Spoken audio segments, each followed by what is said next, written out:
Pak, Wali Songo itu nggak ada bukti yang otentik. Semuanya kata-kataan, kata sepuh kita, kata ini kita. Mana? Kan dalam film saya nonton, saya masih kecil dulu, Sunan Kalijaga bagaimana jadi wali, dia pergi ke pinggir kali, kemudian dia bertapa kan? Bertapa sampai badannya penuh dengan lumut, dia tidak sholat, tidak makan, kemudian dia tiba-tiba jadi apa? Wali. Kalau begitu cara jadi wali, itu wali setan. Kalau begitu caranya, tidak sholat, ya. Itu wali setan kalau saya. Tapi saya tidak pernah membenarkan cerita itu.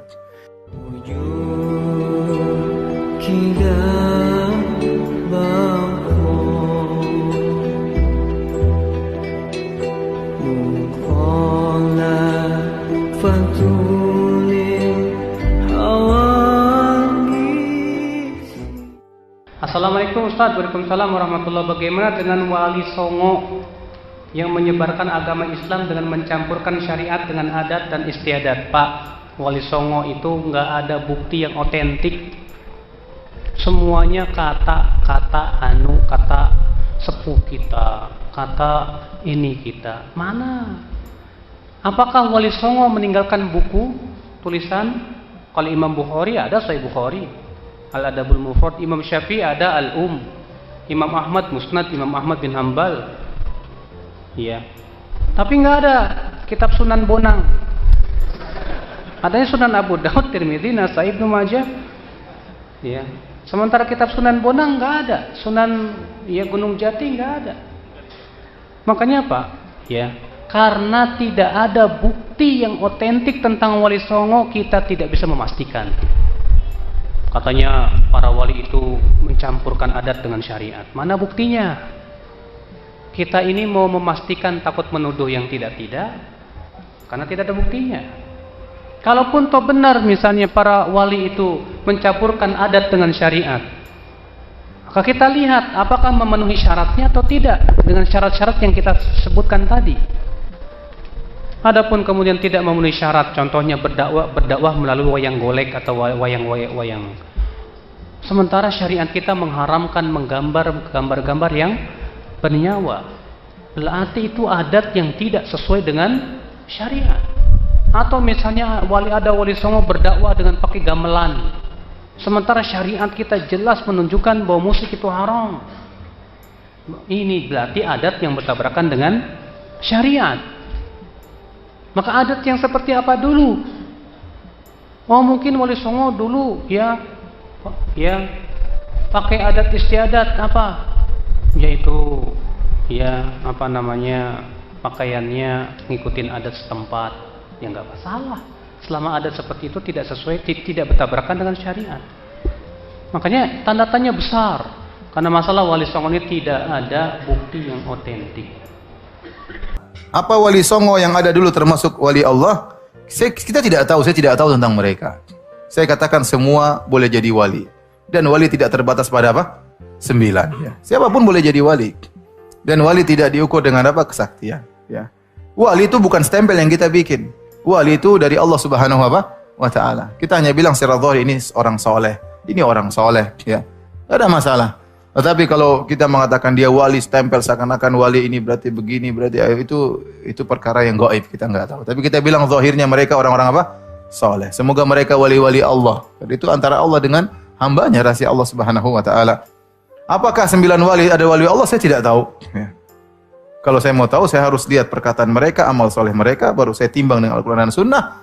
Kalau mereka ternyata sesuai dengan Al-Quran dan Sunnah, maka insya Allah mereka wali-wali Allah, orang-orang saleh. Tapi berita sampai kepada kita, apakah bisa kita buktikan keotentikannya? Bahwasanya wali dulu begini.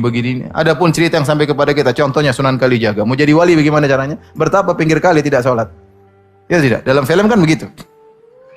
Siapa yang dulu? Artisnya siapa? Kan dalam film saya nonton, saya masih kecil dulu, Sunan Kalijaga bagaimana jadi wali, dia pergi ke pinggir kali, kemudian dia bertapa kan? Bertapa sampai badannya penuh dengan lumut, dia tidak sholat, tidak makan, kemudian dia tiba-tiba jadi apa? Wali. Kalau begitu cara jadi wali, itu wali setan. Kalau begitu caranya, tidak sholat, ya. Itu wali setan kalau saya. Tapi saya tidak pernah membenarkan cerita itu. Kalau ada yang bilang ceritanya benar, saya bilang mana dalilnya? Sebutkan sanad Anda. bahwasanya saya telah mendengar dari bapak saya dari kakek saya dari buyut saya dari njit, bahwasanya dari Paijo, Paimin dan Juminten dia melihat Sunan Kalijaga di pinggir kali bertapa kemudian jadi wali.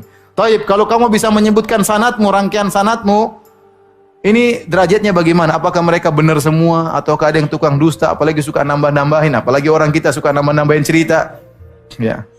Ya makanya enggak bisa kita benarkan berita tersebut. Ini yang nulis siapa? Yang nulis siapa? Saya dulu pernah ada seorang profesor namanya profesor di ya kawan juga di UGM, dia punya buku tentang Wali Songo. Kemudian panitia minta saya nemani dia untuk menceritakan isi bukunya karena bukunya laris waktu itu, zaman tahun 2000-an atau 99. Saya bilang, "Aduh, saya nggak bisa."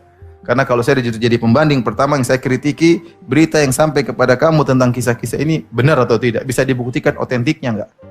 Yang nulis siapa? Paham? Ya. Kita hanya bisa menduga-duga, tapi kalau kepastian enggak ada. Kalau hadis ada sanadnya jelas. Saya bilang ini benar, sanadnya bisa diperiksa. Kalau dhaif, kalau palsu. Tapi kalau cerita, saya bilang, kakek saya dulu bisa terbang. Coba ente bisa bantah saya? Mana sanadnya Ustadz Firanda? Ya saya bilang dari bapak saya. Ya antum harus cek bapaknya Firanda dulu bagaimana. Dhaif atau sikoh kan begitu. Baru bisa benar. Kalau nggak ada yang bisa menilai, gimana ente tahu ini cerita benar atau salah? Kalau katanya semua orang bisa apa? Katanya. Maka saya bilang, ya kita bilang wali-wali Songo, mudah-mudahan mereka adalah wali-wali Allah. Mudah-mudahan mereka adalah orang-orang soleh. Tapi kalau memastikan saya tidak tahu karena saya tidak tahu berita yang otentik yang sampai kepada saya. Kalau ada kita bisa nilai orang ini. Kalau ada, dan namun kita ingatkan wali tidak harus maksum. Tapi secara kesalahan-kesalahan yang enggak ada. Namun manusia juga punya salah, Umar aja juga punya salah. Coba lagi bertanya.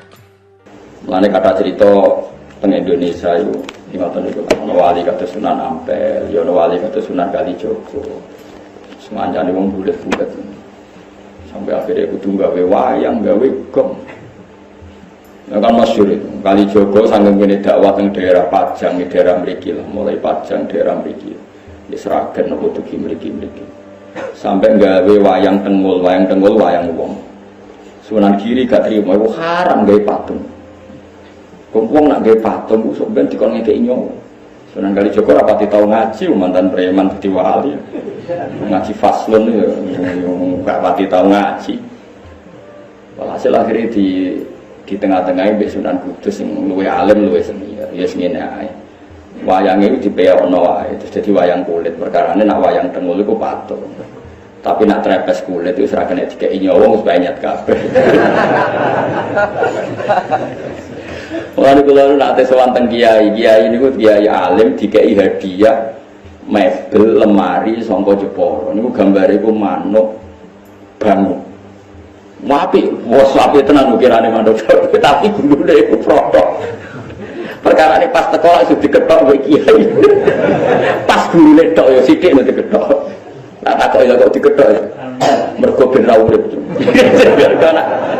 Nak ra diketok kan nak ra diketok kan asumsine kan kono ngekeki nyawa kan nek diketok ini kan gak iso. Lah nek kok sithik wis mati. Mergo nek dibuak kabeh ukirane elek. Paham nggih? Nek dibuak kabeh yo dene yo kepen di lemari larang dadi mau digraji kangge graji besi cilik. Butuhe wis apa? Lah kok sithik, Mbak? Wong sithik wis mati. Wah, curang ya. Ya kok wayang kulit itu es banyak tuh urip ta mati. Mati. Nak tengul lah ijek. Wayang wong itu lah ijek fisik. Jadi mulai dhisik ku ya fikih ya setiap kali. Dadi ya mulane kula niku pinter ngakali fikih dhisik ya sono. Wali songo ya saged ngrekayasa sapa? Ngrekayasa apa? Fikih. Ya pancen iku wong. Dadi wong kudu iso ngaji. Mulane kula suwun sampeyan kudu ya pinter ngaji. Hukum niku macam-macam.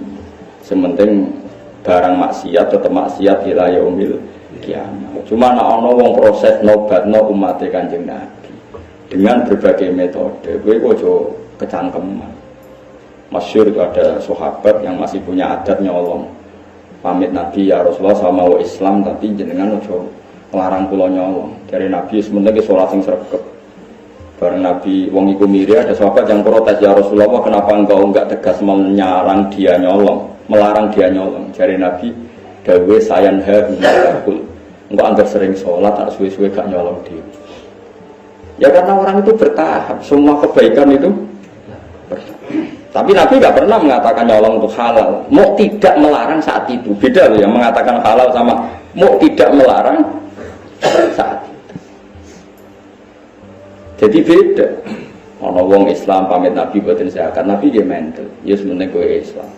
Ketika Nabi diprotes, kenapa engkau tidak menyuruh dia zakat? Nanti kalau Islamnya sudah benar akan zakat sendiri.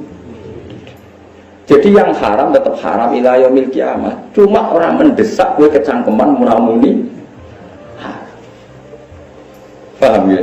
Lagi kadang sekarang tuh terlalu ekstrim, semua redaksi itu terlalu ekstrim. Makanya masyhur itu Rasulullah itu figur yang luar biasa. Ketika ada orang Arabi sholat, dia omong-omongan. Dia omongan berkancani. Jadi pas sholat Nabi dia kenalan sama tiang putih. Oh kalau tiang beriki ini santai. Omong-omongan. Oh Pak besok apa centak bar sholat. Sholat omongan rasa ini. Tapi Nabi itu pinter. Setelah sahabat ramai itu ada. Ini ya Rasulullah sholat omong-omongan. Si Arabi tadi digandeng ke Nabi. Nabi oleh ngetika lucu, santai. Ya Arabi, inna hadhi sholat munajatun. Ya sholat itu pancen ngomong-ngomongan jeng, tapi ngomongnya di pengiran aja. Ya ngomongnya apa? Pengiran aja. Because sholat itu munajah ma Allah. Ya ngomong-ngomongan tapi di pengiran. Nak omongan di manusia orang usah. La yasuhu fiya kalamun adamiyun. Berhubung sholat itu ngomongnya di pengiran, orang pantas, orang layak digomongan bebani. Ini jauh Arabi tadi. Fawwahma wajadtu mu'alliman ahsana min Rasulillah sallallahu alaihi wasallam. Fawwahma ghadibani wala naharoni walan taharoni. Demi Allah, beliau tidak menyentak saya, tidak memaki-maki saya. Beliau hanya ngendikan inna hadhi sholat munajatun la yasuhu fiya kalamun adami. Jadi Nabi ya enak wae ngendikan. Iya cuma nyen sholat iki ngomong-ngomongan, tapi ngomongnya mbek pengen. Yo, dadi rasa ngomong kabeh. Rasa berarti ini sholat tempat Nabi ya. Mbok mati kok sudah keren, padahal Nabi ini ngoten. Ora Arab. Niku jenenge evolusi. Dadi Nabi ini bijak kena umatnya wis rapati apa? Ya mergo kurang ilmu, rata-rata ora bijak kurang apa? Kerenge didhisikno. Jadi kita ini itu terus belajar ya, napa terus napa. Meskipun hal-hal yang mungkin kita duga dulu itu kontroversi, tapi sekarang itu kelihatan penting. Saya di Matolek Kajen itu pernah disuruh jadi narasumber fikih. Itu saya bilang begini, kamu masih muda harus belajar fikih yang luas. Termasuk kemungkinan sholat jenazah itu boleh jenazahnya di belakang. Meskipun itu aneh dan tidak perlu kamu lakukan karena kamu dianggap aneh. Tapi itu zaman Imam Nawawi yang ngarang Majmu' sudah dibicarakan. Jenazah di depan itu syarat sah atau adat. Mulai dulu lama bilang hanya adat. Hakadha wajadna dzalika salafan wa khulafan. Panjen kita nak nyolati jenazah, normalnya jenazah di depan. Tapi itu hanya adat. Enggak bisa kamu katakan syartu sihah syarat sah. Fa innal janazata laysat biman ziratil imam. Karena jenazah itu tidak imam, kenapa harus di depan? Ayo kena itu mentah kan. Saya ini jenazah kok ngarep alasannya apa? Ora imam kok didakok. Berhubung ra imam kok buri ora apa-apa, ora imam kok kudu kok